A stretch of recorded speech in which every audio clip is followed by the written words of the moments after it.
ज़ेटर coaching में आप सबका स्वागत है। और आज हम जो है आपको जो स्पेशल पॉइंट बता रहे थे, हमें हमेशा बार बार मैं आपको बता रहा हूँ कि इकोलॉजी स्टार्ट करने से पहले कुछ मैंने टर्मिनोलॉजी बताई है और कुछ इंपॉर्टेंट चीज़ें जो आपको जानना ही चाहिए और जो आपको याद करना है वो मैं आपको करा दे रहा हूँ। इसके बाद मैं फिर चैप्टर पर आ जाऊंगा और चैप्टर के लाइन टू लाइन मैं आपको बताऊंगा और जैसे जो चैप्टर खत्म होगा फिर उसका मैं क्वेश्चन कराऊंगा। चलिए स्टार्ट करते हैं। क्वेश्चन में ये भी कई बार पूछा जा चुका है, स्टोन लेप्रोसी क्या होता है। स्टोन लेप्रोसी क्या होता है इसको आपको जानना है। तो लिखा है stone leprosy is caused due to acid rain. Acid rain के नाते होता है because due to acid rain outer surface of metal marble and stone destroy.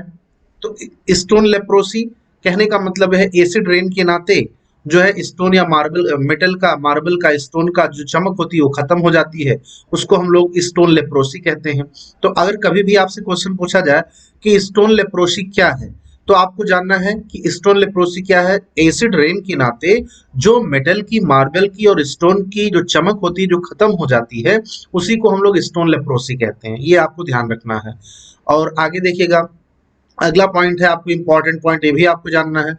Blue baby disease, this disease is caused by the high amount of, अब इसको यहां पर important, nitrate in water.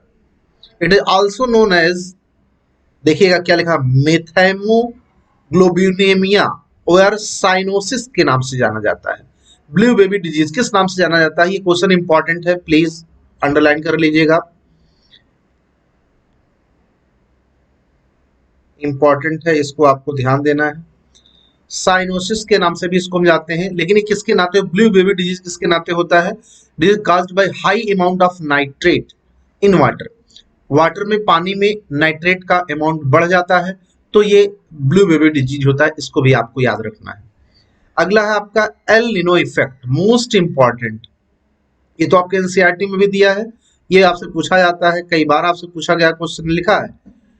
It is the process in which water of Pacific Ocean get warm, water warm हो जाता है। In this process, warm water current flow to equator and Peru in between 5 to 8 year at, लिखा है ना, इसको तो आपको ध्यान है, क्रिसमस टाइम, ये आपको ध्यान देना है।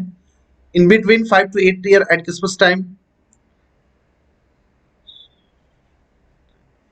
Effect of El Nino in, El Nino का इफेक्ट क्या होता है, flood, drought and monsoon damage हो जाता है, monsoon damage in India. El Nino effect क्या क्या, ऑड क्लाइमेटिक कंडीशन हो जाती है। कैसी condition, odd. On the other hand when cold water comes in effect in Pacific Ocean is discard, अगर कोल्ड वाटर है एल निनो इफेक्ट में, which water of Pacific ocean gate warm हो जाता है, ध्यान रखिएगा। और अगर वाटर पैसिफिक ओशन का effect in Pacific Ocean is La Nina effect, L A, हम इसको ऐसे पढ़ रहे हैं, इसको भी आपको ध्यान रखना है। आपको एल निनो इफेक्ट पूछा जाएगा,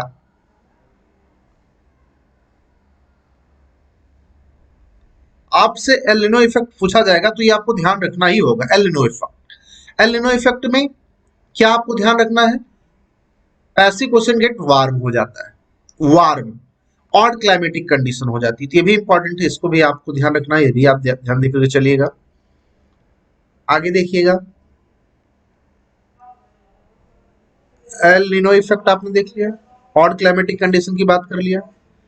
इन 1987, अगला पॉइंट, इंडस्ट्रियलाइजेशन की बात करें, countries sign Montreal protocol, most important. दो आपसे पूछा जाता है, एक मॉन्टेरियल प्रोटोकॉल पूछा जाता है, एक क्योटो प्रोटोकॉल, ये तो यहां से क्वेश्चन पूछा जा चुका है।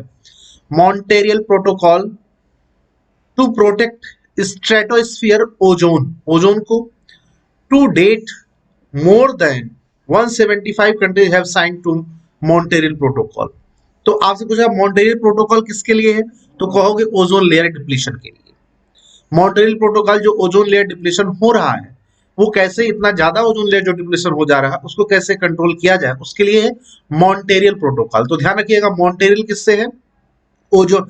मॉन्टेरियल प्रोटोकॉल किससे रिलेटेड है, ओजोन से रिलेटेड है, इंपॉर्टेंट है, कब? 1987। प्लीज क्वेश्चन आया हुआ है, जल्दी में आया हुआ नीट में क्वेश्चन आपसे पूछा है मॉन्टेरियल प्रोटोकॉल ओजोन से, ये आपको ध्यान रखना है। अगला वो भी इंपॉर्टेंट पॉइंट है, ये भी इंपॉर्टेंट स्पेशल पॉइंट है, ये भी आपको ध्यान रखना है। Kyoto protocol conference held in Kyoto, Kyoto कहाँ है? जापान में है। फॉर किसके लिए? क्लाइमेटिक चेंज के लिए। ये कब हुआ? 1997 में हुआ।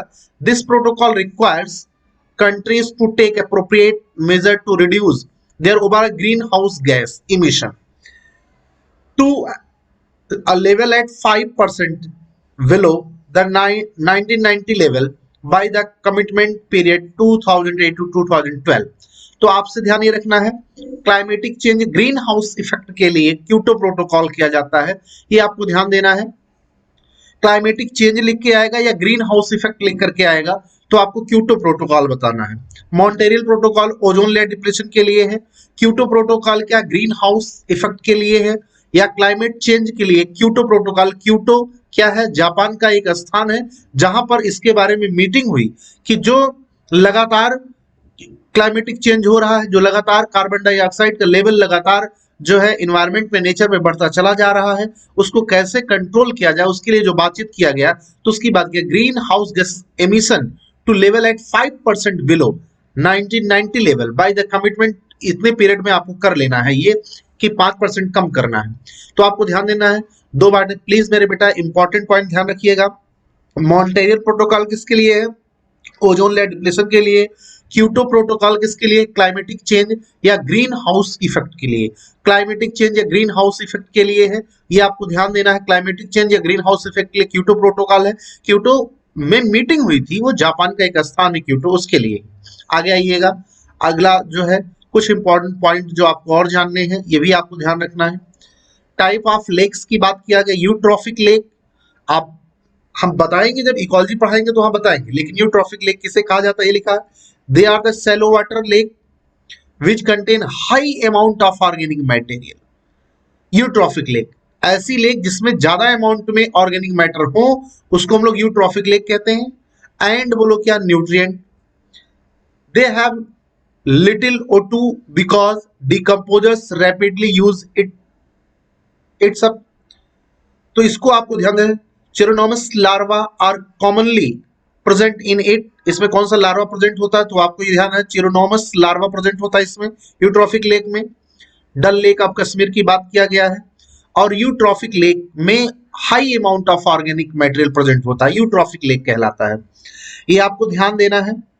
वहां पर दे have little O2 because the decomposer rapidly use it up. Decompose करना पड़ता है, यानी यूट्रॉफिक लेक में जो हाई अमाउंट में ऑर्गेनिक मैटर प्रेजेंट होता है उसको जो डिकम्पोजर होते हैं उसको डिकम्पोज करते हैं, इस वजह से वहां पर O2 का अमाउंट कम हो जाता है। तो इसकी बात किया गया यूट्रॉफिक लेक में। और यहाँ पर पूछा गया है कौन सा लार्वा प्रेजेंट हो? चिरोनोमस लार्वा और कॉमनली प्रेजेंट इन इट। एक एग्जांपल लेकर के बताया यूट्रॉफिक लेक, लेक के बारे में बताया। यूट्रॉफिक लेक अगर आपसे पूछा जाएगा, प्लीज बेटा इंपॉर्टेंट है, ये आएगा वहां पर हम पूछेंगे यूट्रॉफिक लेक का मतलब क्या हुआ। कहोगे जहां पर हाई अमाउंट में ऑर्गेनिक मैटर हो या जो ज्यादा पॉल्यूटेड लेक हो उसको हम लोग यूट्रॉफिक लेक बोलते हैं, ऐसा ध्यान कर लो। ऐसी पॉन्ड जो ज्यादा पॉल्यूटेड हो उसको यूट्रॉफिक लेक बोलते हैं, वहां पर high amount of organic material present होता है, ऐसे लेक को यूट्रॉफिक लेक। प्लीज मेरे बेटा इंपॉर्टेंट है, इसको आप ध्यान रखिए यूट्रॉफिक लेक। दूसरा oligotrophic lake, these are deep lake which have less amount of organic material and nutrient, जहां पर कम अमाउंट में ऑर्गेनिक मटेरियल प्रेजेंट है। इसका मतलब यूट्रॉफिक के कंपेयर में ऑलिगोट्रॉफिक लेक जो होता है वो ज्यादा साफ सुथरा होता है, तो उसको आपको ध्यान रखना है। दो हम आपसे कहते बहुत प्रकार की लेक होती है, लेकिन ऐसे टर्म जो आपको जानना ही चाहिए, मैंने आपसे केवल वो बोले हैं। एक बार मैं फिर से आपको बोल दूं, आप देख लीजिएगा जो आज मैंने स्पेशल पॉइंट पढ़ाना शुरू किया है उसमें मैंने स्टोन लेप्रोसी क्या होता है उसको मैंने बताया है। एसिड रेन के नाते मार्बल और मेटल का और स्टोन का जो चमक होती है वो फीकी पड़ जाती, कम हो जाती है, उसकी नाते स्टोन लेप्रोसी कहते हैं। हाई अमाउंट जो है वाटर में नाइट्रेट का हो जाए तो ब्लू बेबी डिजीज होता है, जिस साइनोसिस के नाम से भी जाना जाता है। El Nino effect, odd climatic condition हो जाते हैं, पैसिफिक ओशन का जो वाटर होता है वार्म हो जाता है, उसकी बात किया गया है। इसकी हम लोग ने बातचीत किया, एल निनो इफेक्ट कहलाता है। फिर हम लोगों ने बातचीत किया कि मॉन्ट्रियल प्रोटोकॉल किस चीज के लिए होता है, तो Montreal protocol ozone layer depression जो हो रहा है कैसे उसको कंट्रोल किया जाए, मॉन्ट्रियल प्रोटोकॉल होता है। इसके अपने बाद क्योटो प्रोटोकॉल किस लिए जापान में हुआ था, meeting of the climatic change के लिए हुआ था, ग्रीन हाउस गैस के इमिशन के लिए बात किया जाता है कि उसकी कैसे जो इतना ज्यादा ग्रीन हाउस गैस का इमिशन हो रहा है कैसे उसका लेवल कम किया जाए ताकि इन्वायरमेंट का जो क्लाइमेटिक चेंज है उसको अच्छे से कंट्रोल किया जा सके। उसके क्योटो प्रोटोकॉल की बात किया गया, क्लाइमेटिक चेंज या ग्रीन हाउस इफेक्ट की बात आएगी उससे रिलेटेड कौन है, तो क्योटो प्रोटोकॉल का कब 1997 की बात किया गया, इसकी आप बात ध्यान दीजिएगा।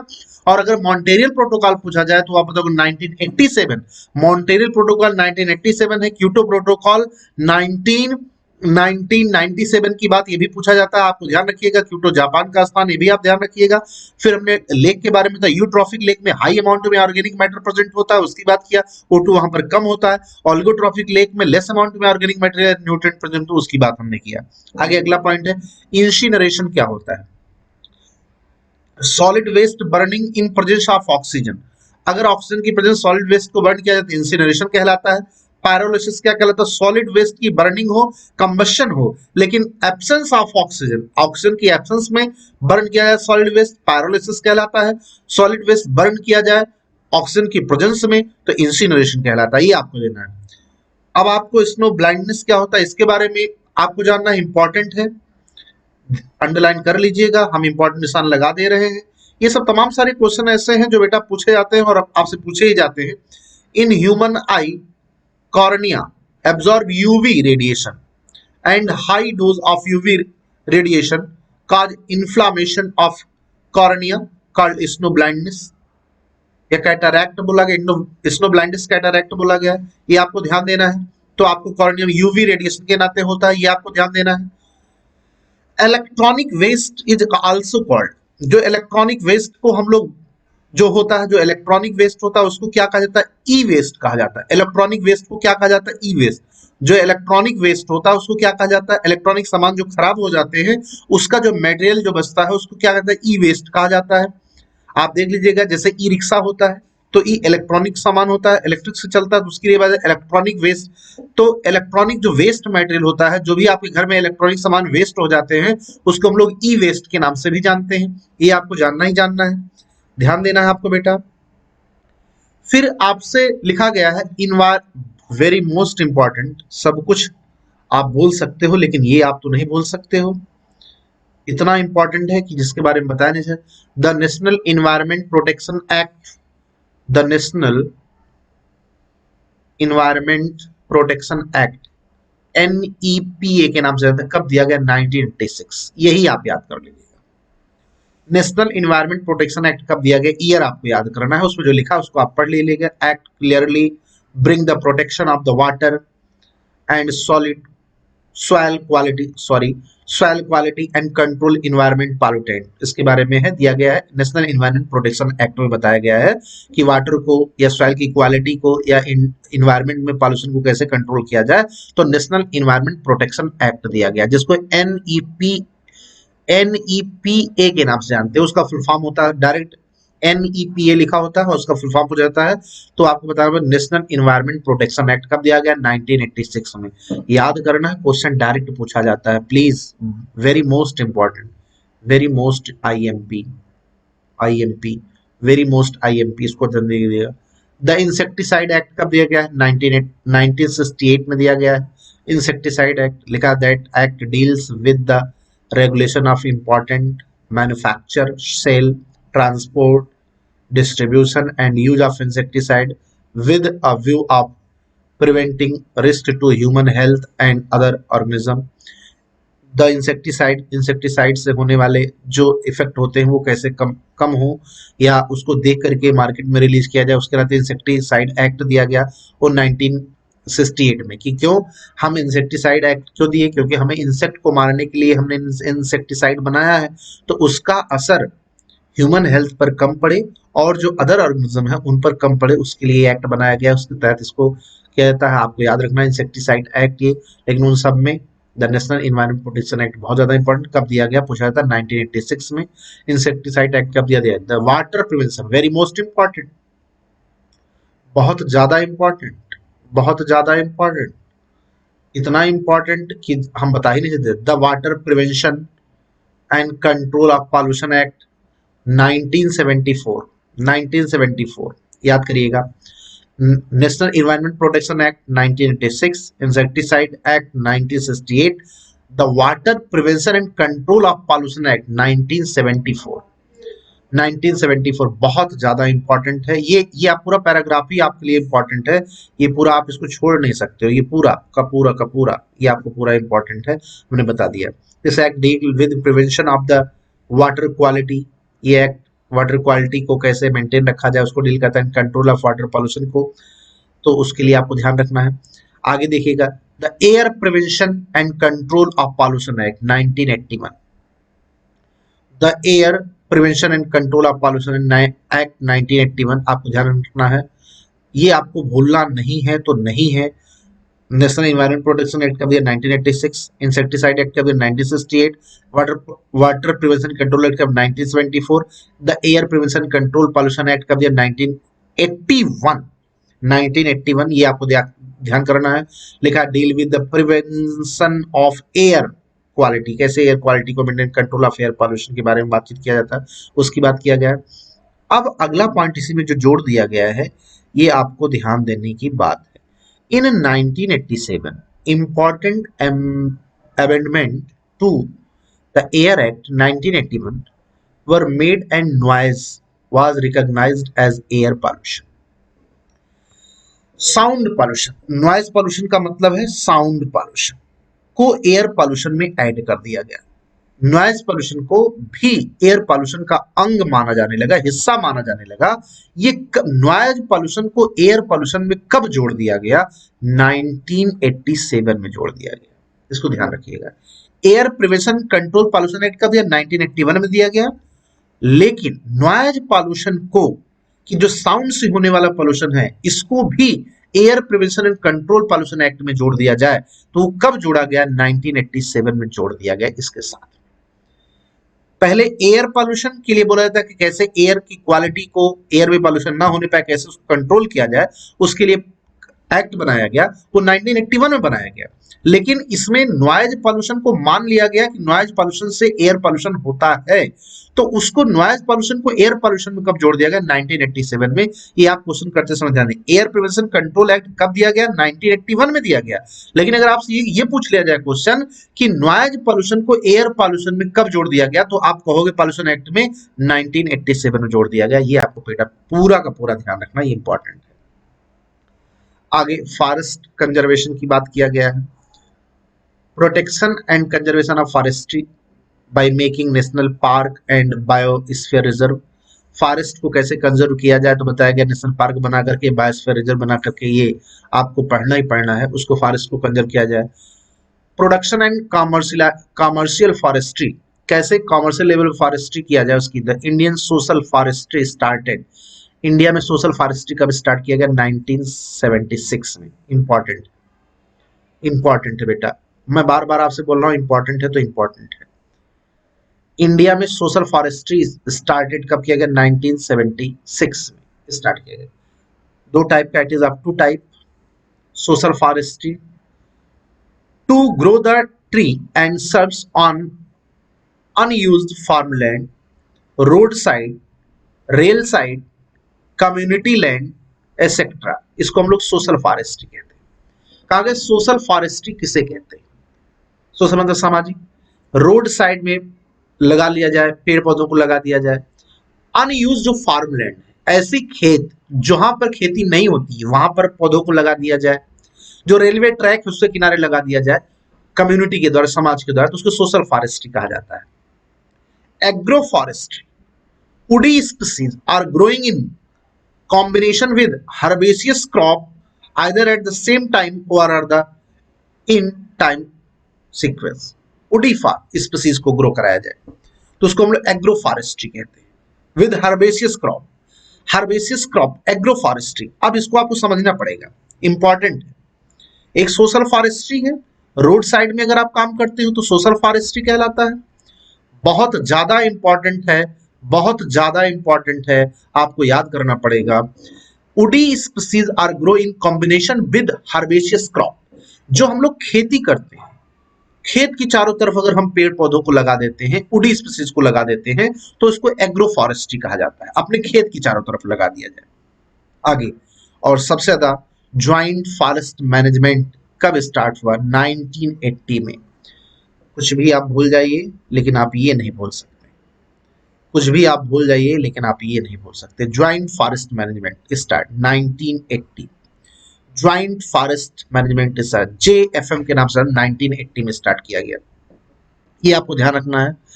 अब एक और आपको शिफ्टिंग कल्टीवेशन है, झूम कल्टीवेशन बहुत ज्यादा इंपॉर्टेंट है। झूम कल्टीवेशन कितना इंपॉर्टेंट है मैं आपको बता नहीं सकता हूं, आपसे क्वेश्चन पूछा जा सकता है, बार बार पूछा जाता है। झूम कल्टीवेशन लिखा है, it is a major cause of deforestation.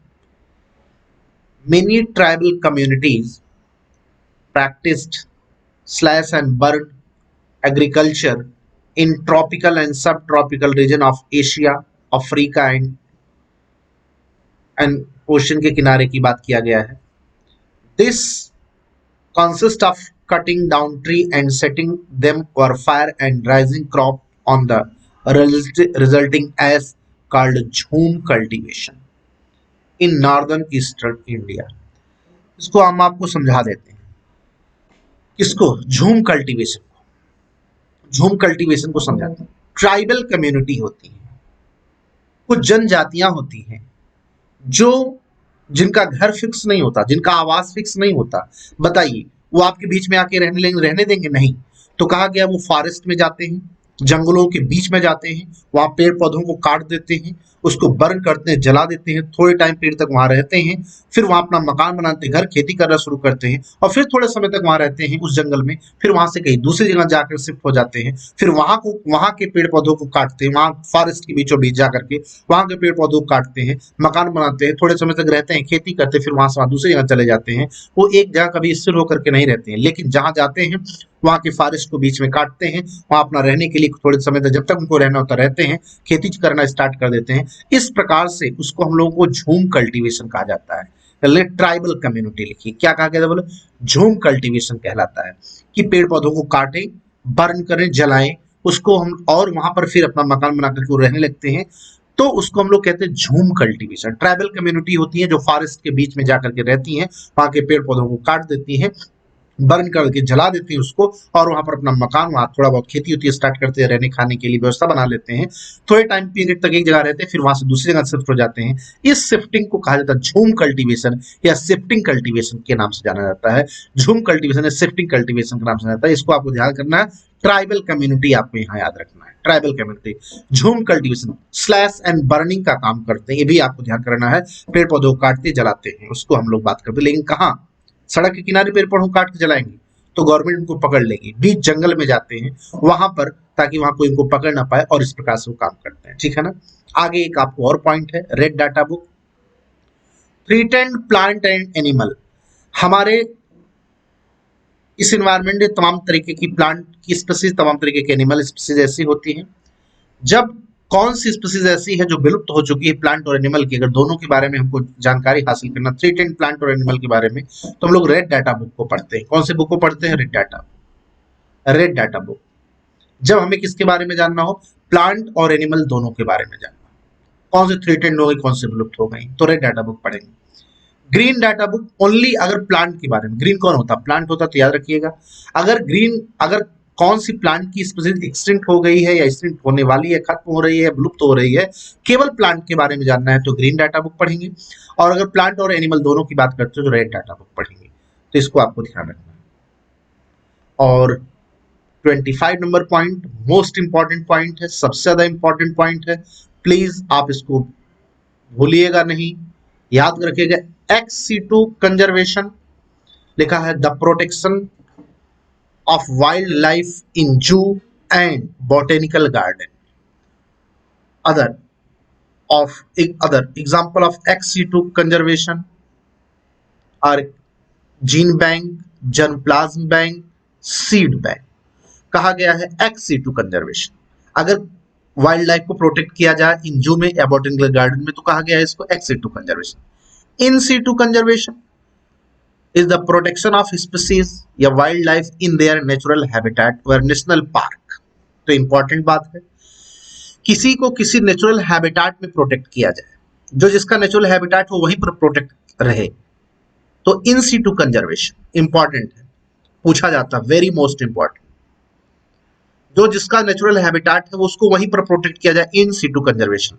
लेकिन अगर किसी को किसी के नेचुरल हैबिटेट से निकाल करके उसको वैसा इन्वायरमेंट क्रिएट करके रखा जाए, उसके नेचुरल हैबिटेट में ना रखा जाए बल्कि उसको वैसा इन्वायरमेंट क्रिएट करके दिया जाए कि हम आपको वैसा इन्वायरमेंट क्रिएट करके दे रहे हैं, तो एक्स सीटू कंजर्वेशन कहलाता है। और इन सीटू कंजर्वेशन अगर नेचुरल हैबिटेट में ही उसको प्रोटेक्ट किया जाए तो इन सीटू कंजर्वेशन कहलाता है। और एक्स सीटू कंजर्वेशन ये है कि अगर किसी को किसी का नेचुरल हैबिटेट ना मिले बल्कि वैसी इन्वायरमेंटल कंडीशन क्रिएट किया जाए तो एक्स सीटू कंजर्वेशन कहलाता है। और इन सीटू कंजर्वेशन किसी को किसी नेचुरल हैबिटेट में ही कंजर्व किया जाए, प्रोटेक्ट किया जाए, तो इन सीटू कंजर्वेशन कहलाता है। ये आपसे बहुत ज्यादा क्वेश्चन पूछा जाता है। बाकी एक्स सीटू कंजर्वेशन का एग्जांपल यहाँ पर आपसे दिया गया है, gene bank, germplasm bank, seed bank, national park इसमें आता है, ये आपको दिया गया है, तो आपको ध्यान रखना है। तो इन सीटू कंजर्वेशन में तो ये आपको पूरा का पूरा करते रहना है। Insert the protect the species wild life in their natural habitat व नेशनल पार्क, तो आपसे पूछा गया, उसको कहा गया इन सीटू कंजर्वेशन कहा गया है। आपको ध्यान करना है कि जो और ये सारी चीजें हम आपको बताएंगे भी।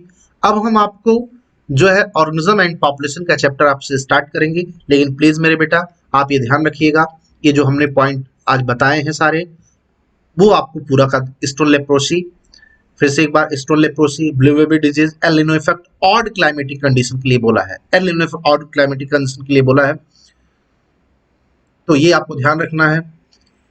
और इसके बाद मॉन्टेरियल प्रोटोकॉल ओजोन के लिए है, क्योटो प्रोटोकॉल क्लाइमेटिक चेंज के लिए है। टाइप ऑफ लेक, यूट्रॉफिक लेक होते हैं, ओलिगोट्रॉफिक लेक होता है, अगर हाई अमाउंट में जिस लेक में ऑर्गेनिक मैटर प्रेजेंट है तो यूट्रॉफिक लेक, लेस अमाउंट में अगर ऑर्गेनिक मैटर प्रेजेंट है, nutrient present, oligotrophic lake. Incineration क्या होता है, पायरोलिसिस क्या होता है, स्नो ब्लाइंडनेस क्या होता है, यूवी रेडिएशन की बात किया गया है, कॉर्निया पर असर डालता है, ह्यूमन आई की कॉर्निया पर असर डालता है यूवी रेडिएशन, ये पूरा। इलेक्ट्रॉनिक वेस्ट क्या होता है, ई वेस्ट होता है, ये पूरा आपको ध्यान रखना है। और ये हमने जो आपको बताया कि ये तो पूरा आपको पैराग्राफ ही पूरा ध्यान करना है। और इसके बाद फॉरेस्ट कंजर्वेशन क्या होता है उसको हमने आपसे बात बताया, कितने टाइप का होता है, सोशल फॉरेस्ट्री की बात किया गया वो होता है, कितने टाइप का होता है, दो सोशल फॉरेस्ट्री क्या होता है, रोड साइड या रेल साइड या कम्युनिटी साइड, जो है कम्युनिटी पेड़ पौधों को लगाती है। एग्रो मतलब ये होता है लिखा, grow in combination with herbaceous crop, जो आप खेती करते हैं, खेत की चारों तरफ अगर आप पेड़ पौधों को लगाते हैं, एग्रो फॉरेस्ट्री कहलाता है। और हमने इंपॉर्टेंट ज्वाइंट फॉरेस्ट मैनेजमेंट कब स्टार्ट हुआ, 1980 में स्टार्ट हुआ, ये आपको ध्यान रखना है। झूम कल्टीवेशन क्या होता है, ट्राइबल कम्युनिटी होती है, वो पेड़ पौधों को काटती हैं, जलाती हैं और वहां पर जंगल के बीचों बीच वहां थोड़े समय तक रहती है, फिर एक जगह से दूसरी जगह शिफ्ट हो जाती हैं, फिर वहां थोड़े टाइम तक रहती है, फिर वहां से आगे शिफ्ट हो जाती है, इस प्रकार से उनका चलता रहता है। देखो शिफ्टिंग कल्टीवेशन, झूम कल्टीवेशन कहते हैं। रेड डाटा बुक क्या होता है, थ्रेटेंड प्लांट और एनिमल स्पीसीज, अगर दोनों के बारे में पढ़ना, प्लांट और एनिमल दोनों के बारे में, तो रेड डाटा बुक। केवल प्लांट के बारे में पढ़ना तो green data book. Ex situ conservation क्या होता है, इन सीटू कंजर्वेशन क्या होता है, ये आपको मैंने बता दिया। अगर किसी को नेचुरल हैबिटेट में ना रखा जाए बल्कि उसे वैसी क्लाइमेटिक कंडीशन प्रोवाइड कराई जाए तो एक्स सीटू कंजर्वेशन कहलाता है। और इन सीटू कंजर्वेशन के अंदर किसी को किसी के नेचुरल हैबिटेट में ही प्रोटेक्ट किया जाए, कंजर्व किया जाए, इन सीटू कंजर्वेशन कहलाता है। यहाँ तक हमने आपको बता दिया। इसमें से कोई भी पॉइंट ऐसा नहीं है बेटा जिसको आपको याद नहीं करना है, आपको सब कुछ याद करना है। तो प्लीज प्लीज प्लीज रिक्वेस्ट है, याद करिएगा सब। और हाँ, दूसरा, चैनल को लाइक करना और सब्सक्राइब करना मत भूलिएगा, क्योंकि हमें आपकी जरूरत है। जितना आप मेहनत करोगे उतना हम मेहनत करेंगे। और अब आपका अगला चैप्टर हम आपको स्टार्ट करने वाले, ऑर्गेनिज्म एंड पॉपुलेशन। कल वो आपको अगला वीडियो मिलेगा, ठीक है ना, अगला कल हम आपको पढ़ाएंगे। ठीक, तब तक अपना ध्यान रखिएगा, अपने परिवार का ध्यान रखिएगा, खुश रहिएगा, मस्त रहिएगा, मुस्कुराते रहिएगा और दुआओं में याद रखिएगा। Thank you.